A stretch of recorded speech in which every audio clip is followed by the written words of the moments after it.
Servus and hello, Matthias here, and this is Singletrack. Just 3 more weeks before we kick off the Rock Candy Trail Racing Calendar for 2023 with our little backyard adventure 6-hour endurance run. We still got spots open. Come sign up and race with us. Tackle 1 4-mile loop or come out for the full 6 hours. The date is March 11th.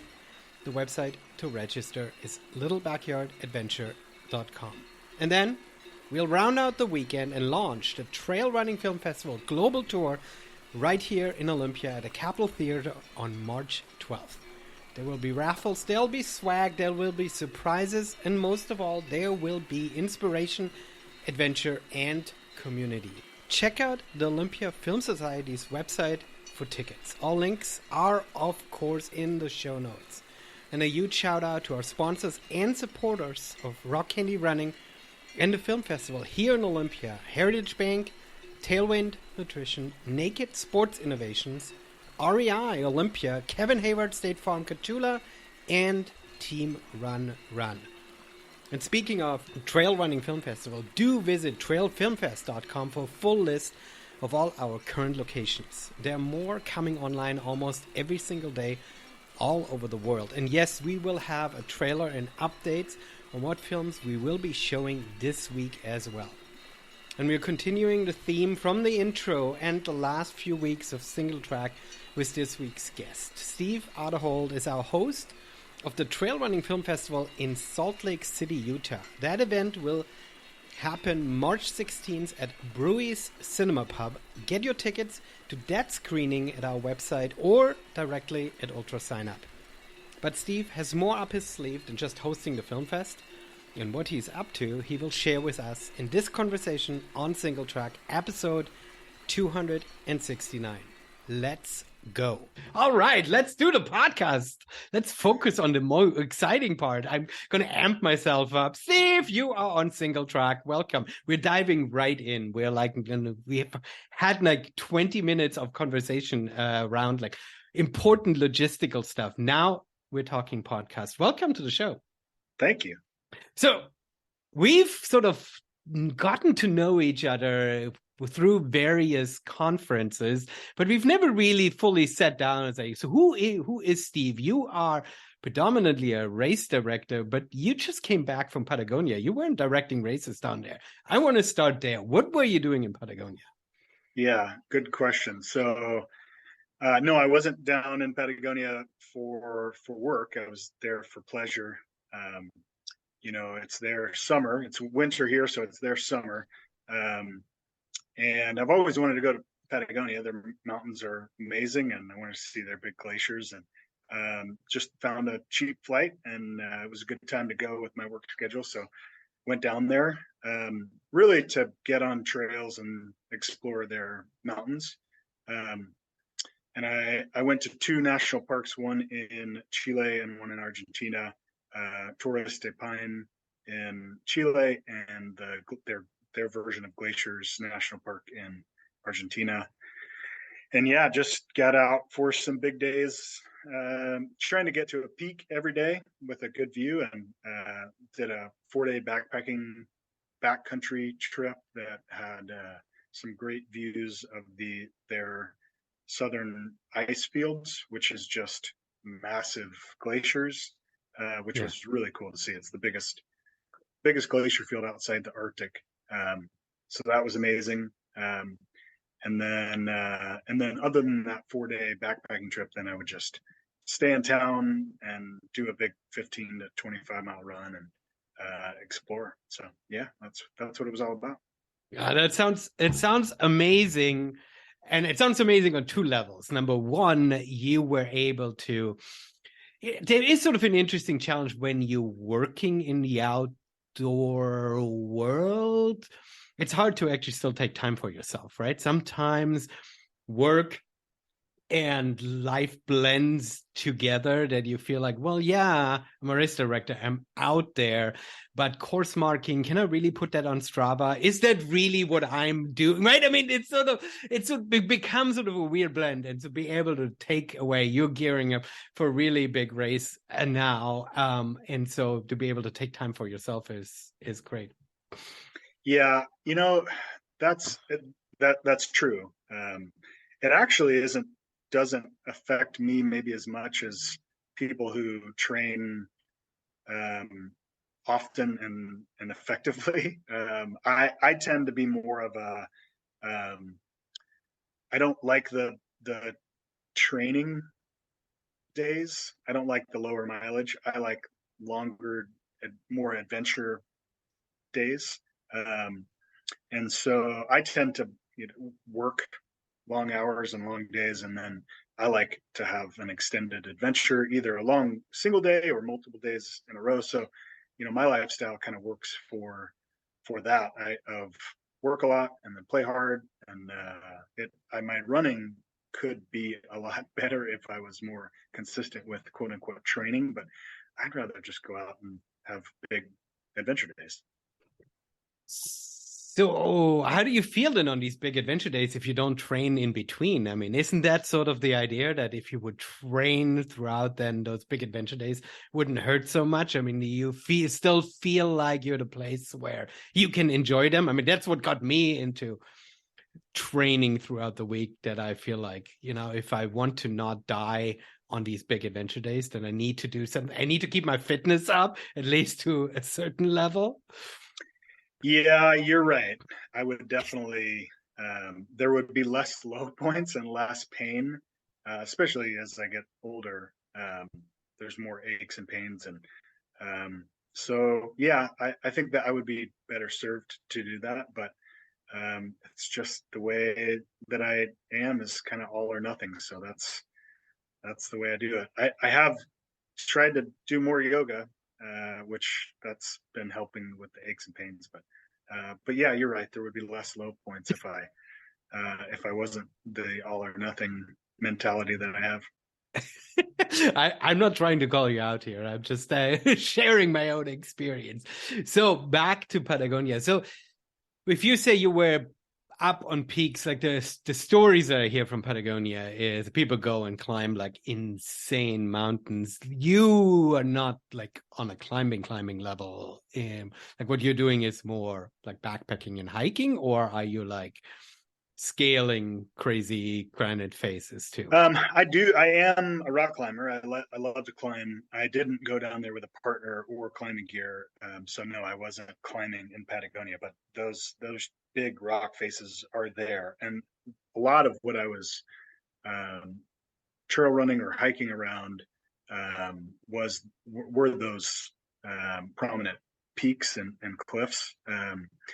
But what I was trying to get to the most, I don't like doing the standard tourist hike to the lake or the viewpoint. That's not at all what I'm interested in. So I was really trying to research more, longer trails or off the beaten path trails, or in some places, uh, no trail at all, just, cross country to a peak that I knew would have a view, or to a ridge line that I could run across. So that's what I was trying to get away from the people as much as I could.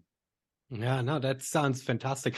Do you, as somebody who does rock climb, when you don't have the gear with you and you walk among these giants, do you feel the calling? Was it also partially a scouting trip to what might No, be? yeah, yes and no. It wasn't a scouting trip. It was just an adventure trip.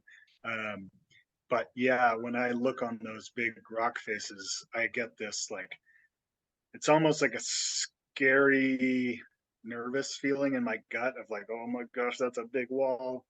And also, I'm partly excited to maybe come back and do those. Mhm. Um, I wasn't necessarily tempted to go, attempt to climb on this trip, just because I knew that I didn't have the gear or a partner. But but yeah, man, they are some big sheer faces out there. It's a beautiful place. Yeah, I mean the images that I've seen are absolutely breathtaking, and I think everybody who comes back is very much enchanted. How different are sort of the national parks and the trails? Like for somebody who, hears national parks, you think American national parks with the American infrastructure and the way sort of America has national parks set up. Explain a little bit sort of how these parks and the experience is different for for somebody going down there. Yeah, that's a great question. So I visited two of the most popular or explored visited parks in Patagonia. There are a bunch. Um, Torres de Pine, Torres de Paine, I'm not sure exactly how you say it. I've heard it so many different ways. I'm not going to correct you. I wouldn't know either. Yeah. It is actually the most developed of any of the parks that I saw down there um, in terms of infrastructure. So there are, at the main areas, there are hotels and um, uh, there's buses and people coming in, and in a lot of ways, it's a lot like national parks in the U.S. A lot of people that don't necessarily have technical gear that you can tell they're day hikers and they're Gucci backpack and they're going to the viewpoint, and there's quite a bit of that. Hence the part of the reason why I wanted to get off those trails. But the trails are really good quality, and there's quite a few people out there on the main areas. The trails are really clean, so I there in a lot of ways it's like going to a national park in the U.S. More people getting bussed around and less people driving their own vehicles and RVs, but yeah, it's similar. Mm-hmm. Mm-hmm. And when you're then in the back country, like especially here, Mountain West, like you have to think of bears and cougars and stuff. What is it out there? Both from a wildlife and from a infrastructure? Like, do you just camp anywhere? Are there campgrounds you book? How does it work back there? Yeah, it depends on which park you're in. Tourist de Pine, you have to camp in designated campsites, and you have to book in advance. Most of the other places that I went in the backcountry, you didn't have to have a reservation to camp, but you had to camp in a designated camping area. Although most of the campsites, quote unquote, that I visited did not have any infrastructure. It was just, this is on my GPS. It's where the campsite is supposed to be, and Mm-hmm. you could tell that people had camped there before, but otherwise there wasn't much infrastructure. They have pumas, which are mountain lions, Mm-hmm. but I unfortunately didn't see any. But that was only the only wildlife that I know of that's quote unquote dangerous. Yeah.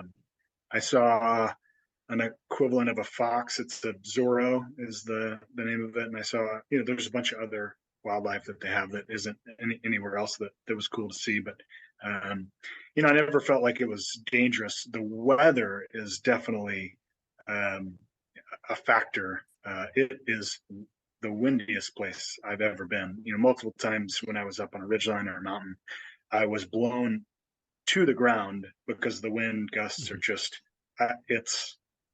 it's unbelievable how windy it is, and the weather's just crazy. It would be raining, snowing, sunshine, windy, and a beautiful all at the same time, multiple times a day.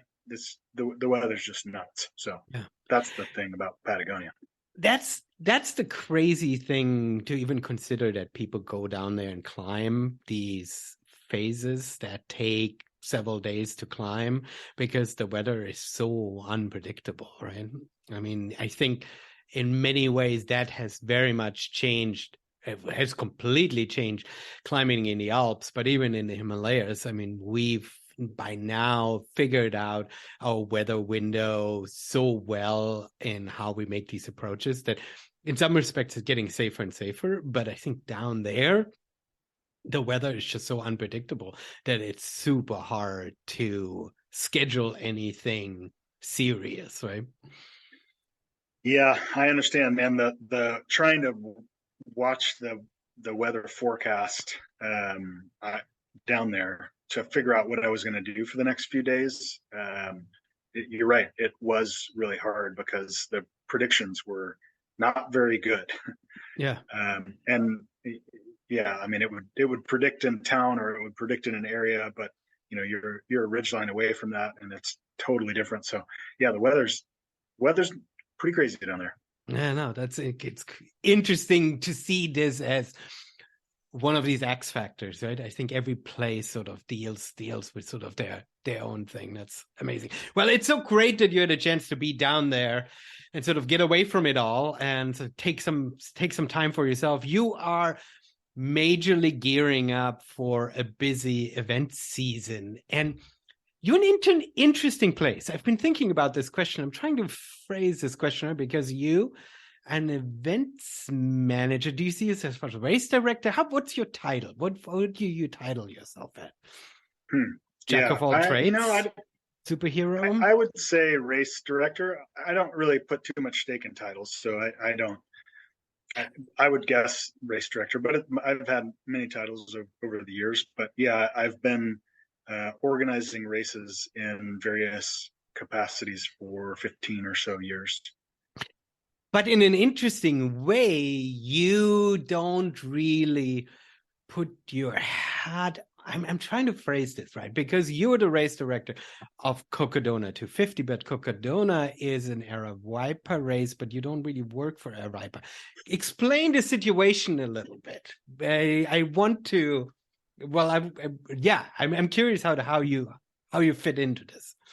Yeah, you you picked up on that correctly. I try not to have that be outstanding. I try to make it feel like I try to make Cocodona feel like an Aravaipa race, which it is. And for me to appear as an Aravaipa race director, which I am, but really I have my own company, One Step Events, that Aravaipa has hired to put on Cocodona as a contractor. So um, there is a little bit of confusion to it, but I was an engineer in a feels like a previous life, and left engineering to pursue something I was more passionate about, which was racing and being outside on trails, and went to work for a company named Ragnar and helped them. I got on board with Ragnar early as they were getting started, and so helped build that company to a national footprint. And that's really where I got my experience as a race director. And then a few years down the line with them, I started the Ragnar Trail Series because running on trails is what I'm passionate about. And so got to expand from being a race director into growing an event series and hiring race directors and working with them, and then eventually ended up overseeing operations for Ragnar. So that was kind of my journey with gaining experience in organizing races, and it was a great run with Ragnar, and I left in 2019, just before the pandemic hit, and started my own thing. One Step Events is the name of the company. And Jamil and I were talking after I'd left Ragnar about, I was telling him how much I respected him and Aravaipa and what he has built, and how Jamil's a really savvy businessman. He takes a lot of things in house that most organizations would hire out or contract out. And I was telling him that, and he was saying, yeah, I wish I had I wish I had, more employees to take on even more of the ideas that I have. I have all these ideas, and he started listing out ideas, and he said, I just don't have enough people to help with all these things. And I was like, well, I'd be happy to help. What do you have? And the first thing on his list was this race idea that he had, which was basically a race that would take place from Phoenix to Flagstaff. And he had a rough route picked out and a name, Cocodona. Um, but that was about all he had. And so, yeah, he hired me to come on and bring it to life. So that was a full year of the behind the scenes work before we even launched the race to make sure that we could get the permits and to figure out the route and all those things. And then since then, this will be the third year I've been putting it on as a race director. And Jamil and I both have a vision for this race that's a big pinnacle event in the United States. So that's what we're working towards to grow it.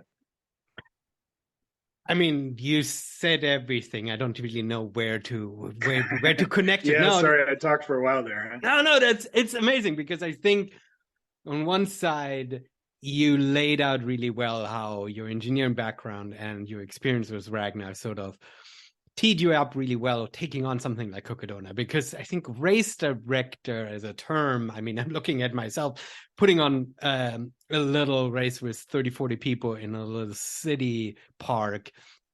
I'm still a race director. I'm still taking care of people. But there's a different scale from a logistical point of view. If you have that many days, that many runners, that many jurisdictions, I don't even want to ask how many permits you need to try to figure out. I'm struggling with one of my permits right now for one of my races. I'm like losing my head. And so that it needs something different than somebody who can say, I need 50 medals cut from somebody in China that needs to somehow be right. I mean, it's a completely different beast. And I think the way you've laid it out and the way Cocodona has grown also speaks to the foundation and underpinning not being something from somebody who just sort of had an idea. Let's do a little bit more. Like you were approaching it sort of from a completely different level, right?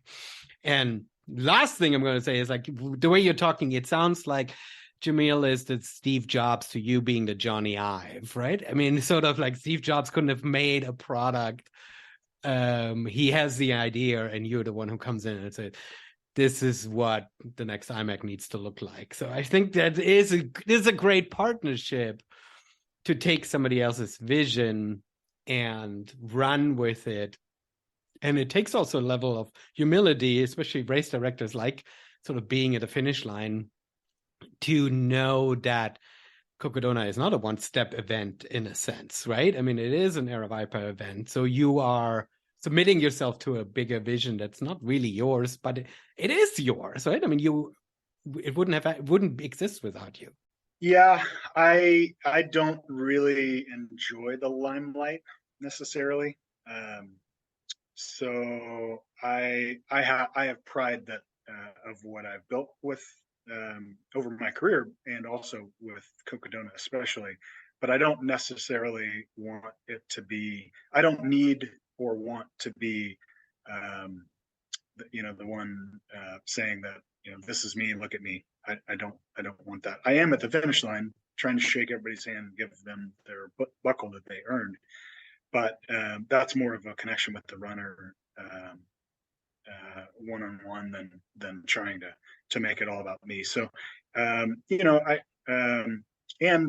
my whole business model with one step events is to come in behind the scenes and make it appear like it's the event of whoever's hired me, and I've done that with other events as well. So that's it. Kind of fits my personality, but it also is what I've structured the business to work for. So and Aravaipa and Jamil in particular do a very great job at the promotion piece.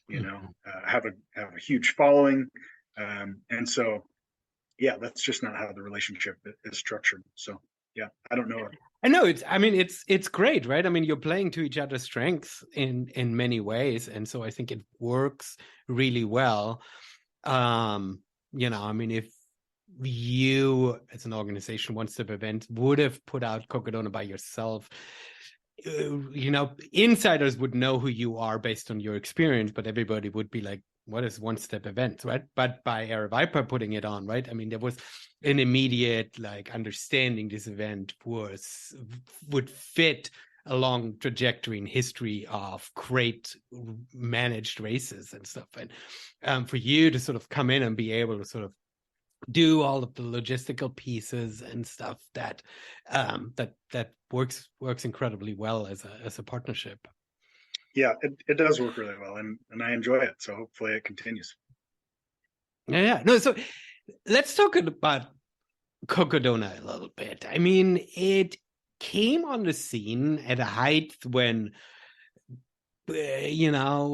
Candace could have tried to establish the 200-mile thing as the new 100-mile thing, but it is a completely different running style. I think everybody who runs 200 miles says you can't even compare it to 100-mile. Like, it is an event and it has its justification, but it is something completely different. When you initially set out Cocodona, did you immediately think of multiple distances, or did you think you would stay with the one big distance and that would be it? Well, Jamil, as we said earlier, has lots of ideas. So, you Yeah, know, well, that's why I asked the question. if you, it's almost overwhelming, and you have to pin him down and say, let's focus on this one thing. He definitely always had this the vision for Cocodona for being a multiple distance race involving the community, and growing this to be a pinnacle event. We started with just, the 250, which is the anchor distance, and that's going to be what everything revolves around always. Um, but we did, the first 2 years we didn't even think about adding other distances, and this year, the third year, is the right year to add in other distances, a half distance 125, and a 36-mile distance, all finishing in the same window as the full Cocodona race, and at the same finish line. So it's just, it was the right time. Next year we'll probably add a 50-mile race. Um, so yeah, there's Jamil always has more ideas. I know, I love it. It's interesting too, because I think race directors, the North American landscape is challenging when it comes to putting on races, because permits are expensive, notoriously hard to get. Many of the most iconic locations are out of bounds because of wilderness permits and other or wilderness realities. And so it is tricky to find a route. So tell me a little bit, what makes the Cocodona route so special? Because I mean, it is special that you even found it, because it is so hard to get. But what is, in your words, what makes that route so special? Well, what makes the Cocodona route so special? I think two things. One, it's really beautiful, and you go through multiple uh, zones of different beauty, from the Sonoran Desert, where you start with the big saguaro cactus, the cactus that's doing that, Yeah. through rugged mountains, a few different mountain chains. You go through Sedona, to take this huge route through Sedona that has the big red rock monoliths. And then you end up on the Coconino Plateau, which is where Flagstaff is, in the big ponderosa pine forest. So, that's the one side of the journey, this long journey through those different ecosystems, that makes it the course beautiful. The other side is, and it goes hand in hand with that, is exploring these different areas, these different towns and cities along the way. Um, we passed by multiple mines. And the mining and ranching history in Arizona is a long history. And so to actually pass by and look at mines that you're passing through and these old mining towns, and the first major town that you hit is Prescott, and that's a really cool town. We go right through Whiskey Row. It was the first capital of the territory. And to go through Sedona and Jerome, which is a mining town right on the side of a cliff, to go through Sedona and then finish in Flagstaff, which is a high altitude running mecca, really, for trail running. That's the other part of it, is going through all these towns and the rich history of Arizona. So, and it's a really cool route that we put together. Yeah. And what's cool too is that it's a point-to-point route. So you're really able to sort of expand and get into those different zones, right? I mean, if you would have had to loop it, well, you would have only seen half the stuff, right? I mean, you by stretching it out so long, you're really able to take advantage of all of these different locations and its natural beauty. Right? Yeah, that's one thing that I love about this course too. I love point to point adventures, really, and there's really not even any out and back sections of the course. I mean, there are just slight little out and backs into an aid station, but really, for the most part, there's not any out and backs on the course. So it really is a point to point adventure. And I have a little asterisk next to that. Last year, we had a fire on the course, and we had to do a bunch of rerouting. So there were out and backs last year, but the true course, there's not. So yeah, it is a cool point to point adventure. I mean, there's so many like practical questions. Me as a race director, I have. It's like marking the course. Like, how many flags? I mean, it must be insane. And how do you, ensure that these flags stay up, because they have to stay up for so long? And I mean, there's so many like weird logistical questions. Well, perhaps I start the one. How many permits? 68, although it's always shifting slightly. Yeah. Oh my Sorry, gosh. I got dyslexic there. 86. That is insane. That is absolute insane. Trying to, I mean, do you have like a person that does nothing but permitting? It's like the permit person. It's like, that's me. Okay. All right. Yeah, that makes sense. I mean, that's insane, right? I mean, working with all of these jurisdictions, I want to see your insurance document, because you have to have all of these permit agencies all insured on you. Yeah, man, it's nice talking to other race directors because they understand the hurdles that you have to go over. So yeah, it's the permitting is really the crux of the race, because if you don't have a permit, you don't have a race. And so that's why it was almost a full year of working on Cocodona before we launched the race, to make sure that we were going to be able to put on the race from a permit standpoint. And through that, the course changed quite a bit, just because there's an endangered species here, or there's an issue with getting over this fence, or this private property owner said no, or so the permitting is definitely the crux, and establishing a relationship and a rapport with the people that you're working with is essential. Last year, I mentioned the fire. There was a fire literally that was on the course, and 8 days before the race was going to take place, so we had to reroute 80 miles of the course. And the only way I was able to do that is with the help of the permitting agencies that I had developed a relationship with. If they don't want to work with you, they will not put it on the top of their list. But so those relationships are key.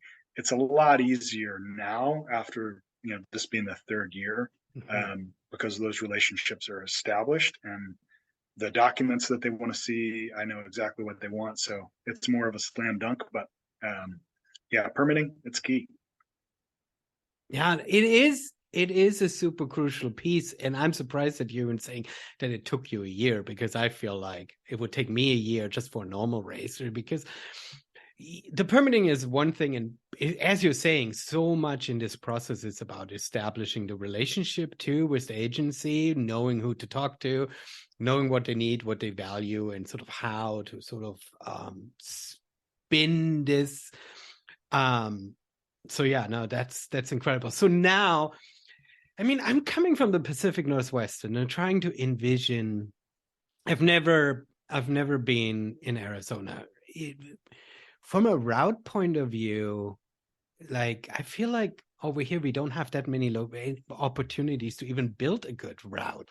Like, is it through the desert easier from a trail point of view? I mean, Um, I'm trying to envision this, because I feel like over here there are fewer trails and so much national park that I think it's really hard to even come up with a good route, let alone a long one. well, it is very hard, no matter where the route is. I think anywhere east of the Rockies becomes very hard because there's so much private land.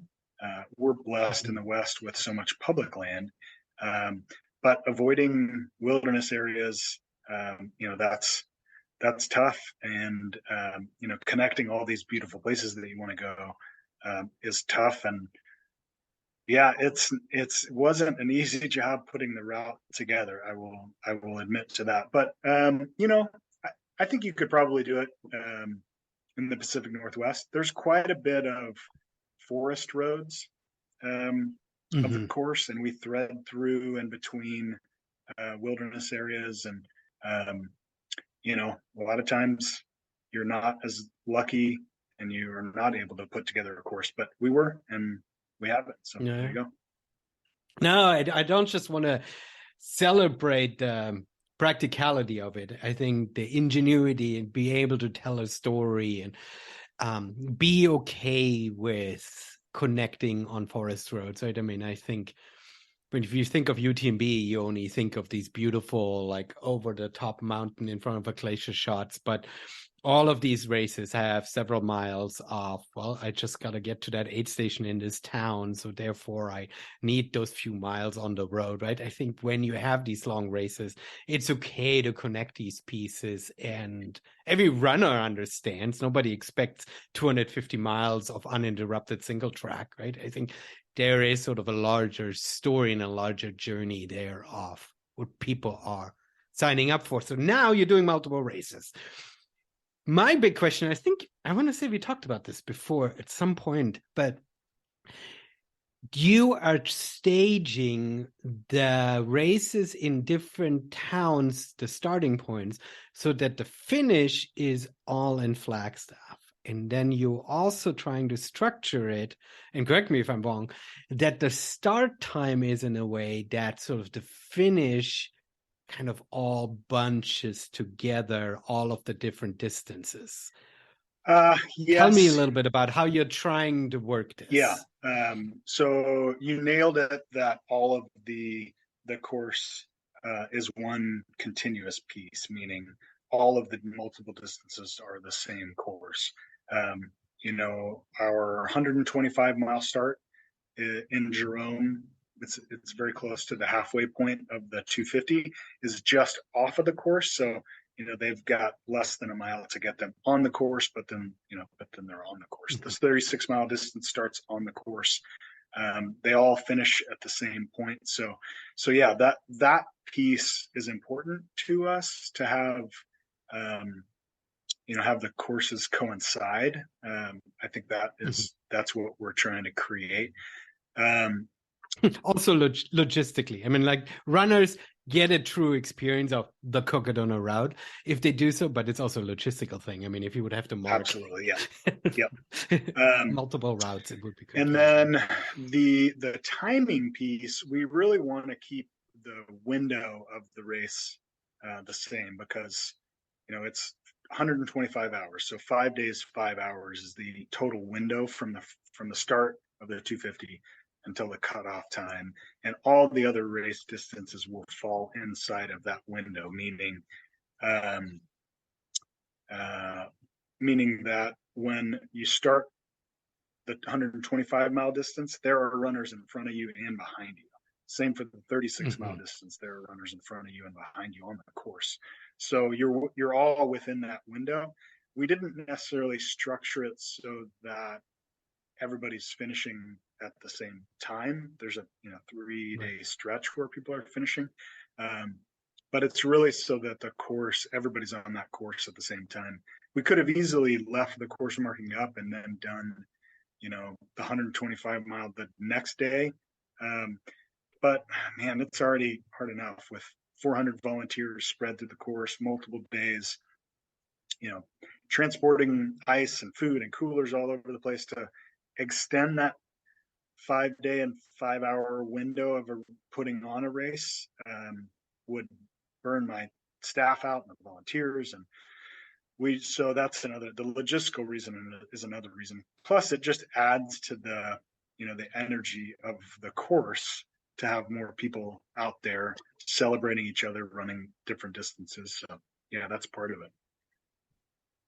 I think that's a really cool thing. I mean, I've run out and back races. I mean, trail running in general, you start off as a group, but you spread out so fast and becomes very much a solo quest. I mean, you every now and then for a few miles, you find somebody you sort of run alongside with, but in general, it's a solo adventure. So if you get more people out on the course, I think that's a good thing overall. And I mean, again, the distances are still so wide. You're not getting 2,000 more people out there, so it's not going to feel crowded. If somebody wants to run by themselves and have that experience, they still very, very much can have that. Here's a very practical question that I've always had as a race director: are you able to logistically break down the first aid station and reuse everything at a later bigger place, or do you have enough tents for every single aid station, or are you able to take the first one, break it down while all the runners are through, and reuse it at a later part of the race? Great question. 3 aid stations we are able to move from the start of the race further down the course. And yeah, Aravaipa is a big event company, and they do have a lot of equipment, but they don't have enough equipment for this race. And so we're barely scraping by with the equipment that we do have to put on a race of this magnitude. But the rest of the aids, I wanted more of the course, more of the aid stations to get set up, torn down, and then taken and shifted forward. But the timing just doesn't work out with staff to be able to set them up, tear them down, transport them, set them up, tear it down, and with all of the other aid stations that they have to set up. So yeah, only 3 get moved. Yeah, I was wondering about this because it feels logistically like something that could make sense, but then you actually have to drive all of this equipment over. So it's not just waiting until the last runner comes through and saying, okay, we break down everything, but you actually have to drive it. And most of the time, these aid stations aren't necessarily in easy accessible spots, right? So you're actually driving for hours up forest roads or whatever. So it might just defeat the whole purpose if you try to do that too much, even though on paper that technically could make sense, right? Yep. Oh man, I can totally geek out with you on these practical pieces. Well, especially because my races are so small, so short. I have a 12-hour race, but it's literally on a 3 miles up, 3 miles downhill, and so it's all very easy. I can manage it. And so you are setting up 400 volunteers. How many aid stations you've got for the full course?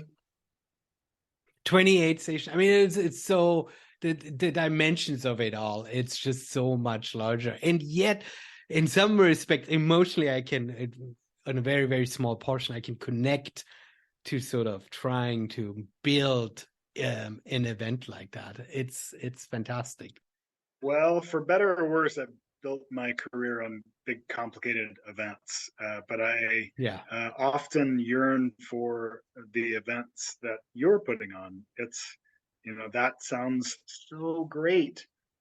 And I'm not trying to downplay what you do. All race directing is hard and has its challenges, but um, yeah, it is a big complicated beast. But that's part of the challenge and the fun of it too, is the figuring out all those pieces.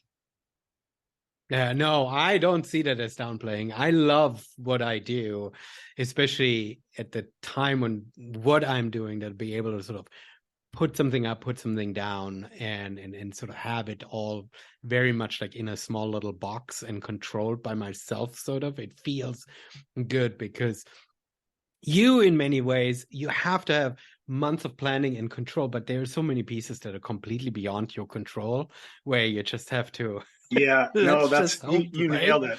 The other reason why those type of events, the in one location type of events, are so great is you have more of an opportunity to connect with the runners.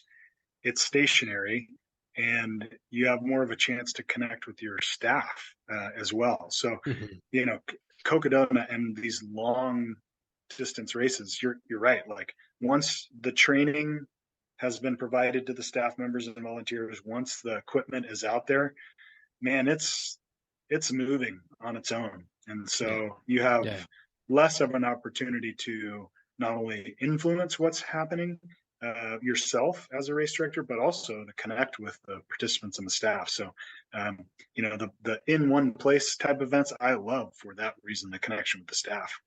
No, that's very true. And there's way too much information coming in for you to even be on top of everything, right? I mean, during the event, when things are moving, you have to have the right type of people to trust. Okay, somebody's in charge of all medical, somebody's in charge of all food. I mean, you don't want to be bothered by how many watermelons are being moved from one place to another, right? Yeah. I mean, that goes completely beyond.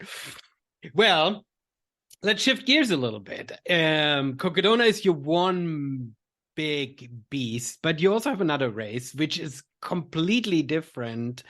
Tell us about the other race that is sort of on your plate. Yeah, the other main focus of mine is a mountain bike race in Park City in September. It's called the Park City Point to Point race. It's also a longer distance race. It's all one day though. It's 78 miles. Um, Very challenging mountain bike race. That is a great tour of Park City and all the different areas of Park City. It's like 99% single track. It's just an amazingly beautiful tour of single track of Park City. And actually, we opened registration last night and it sold out in 51 minutes. So Nice, nice. So how that's many that's how many great. races you have for that one? So we've got just over 350 registered. There'll be some attrition, but Yeah. yeah, this will be the 15th year for that race, and that. It doesn't take as much of my time as Cocodona for sure, but that's my other big focus, and then help out um, with other events throughout the year as well. I mean, as you and I both know, the trail running industry is a very small, tight knit community, and so a lot of us are friends with other race directors and event directors, and so um, yeah, get the opportunity to go out to other events and help out. But those are my main two: Cocodona and Park City Point to So Point. the Park City one, is that your event then, or are you partnering with somebody for that one too? Good question. So it was actually started, like I said, this is the Hmm. 15th year. Jay Burke was the founder of that race, and he's been putting it on for 15 years now. I came on a few years ago and have been slowly taking it over from Jay. I think next year it will be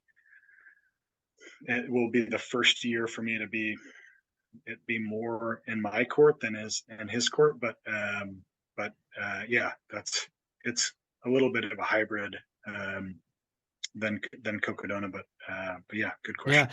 So for this the trail running podcast, give us a couple ideas, a couple ways of how a mountain bike race is different from a trail running race. I mean, I'm assuming you need a whole bunch of a whole bunch more medical support, but that's just my outside assumption.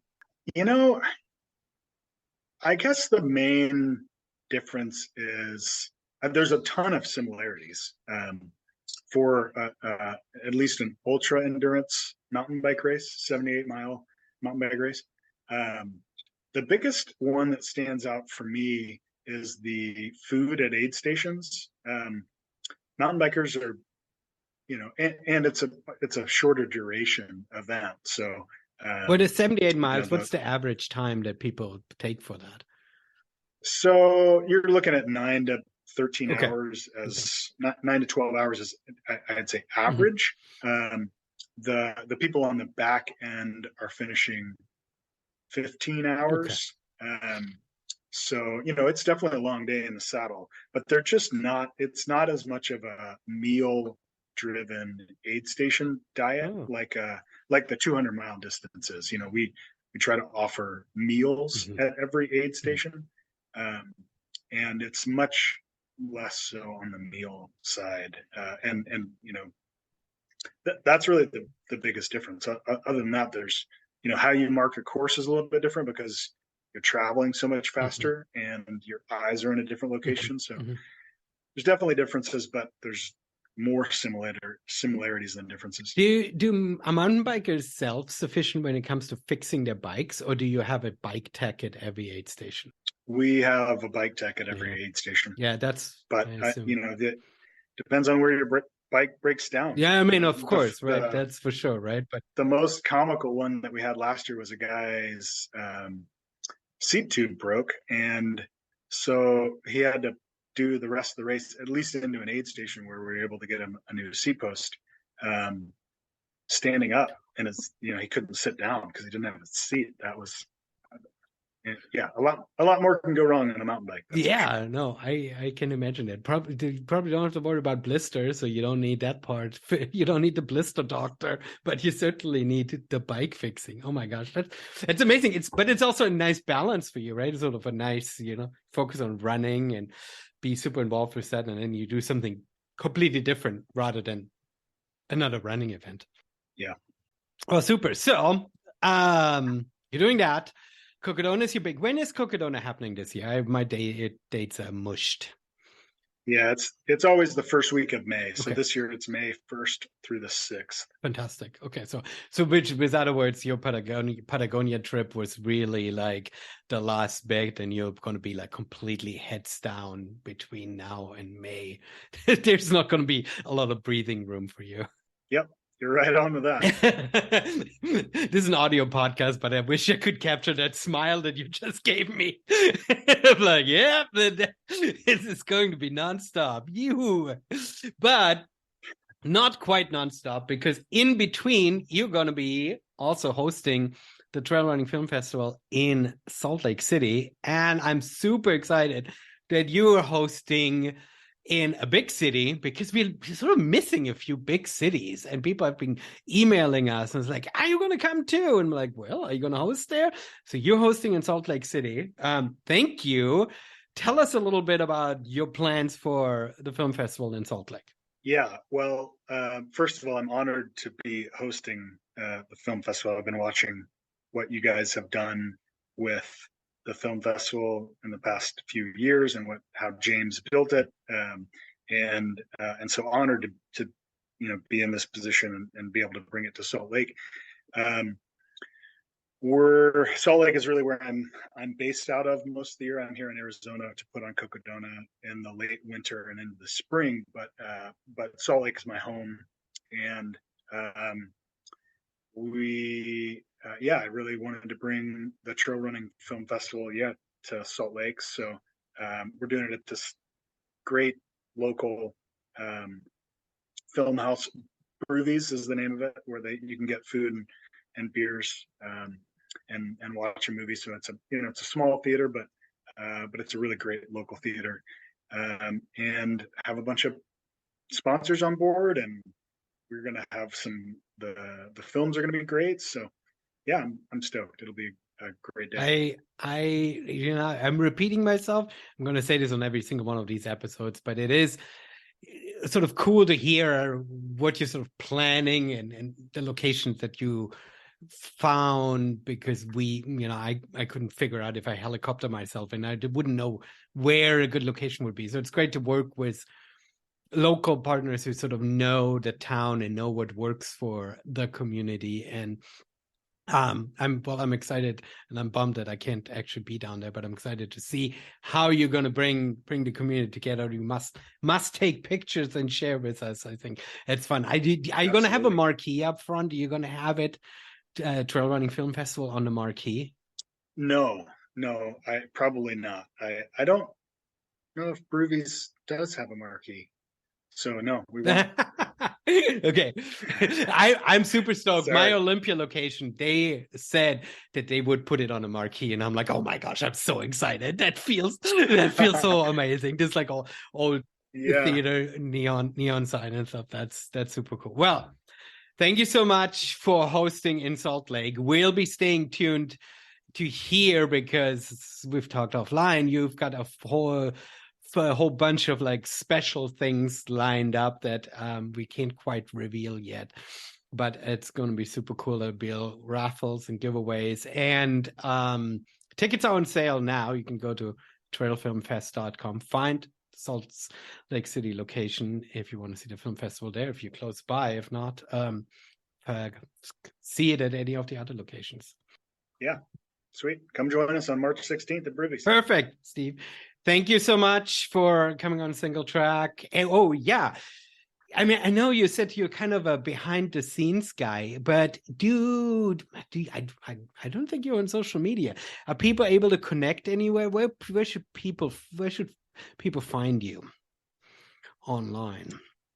Most of the year I'm in Salt Lake and the areas around Utah, and then the rest of the year I'm in Arizona or all about the West. That's where I can be found.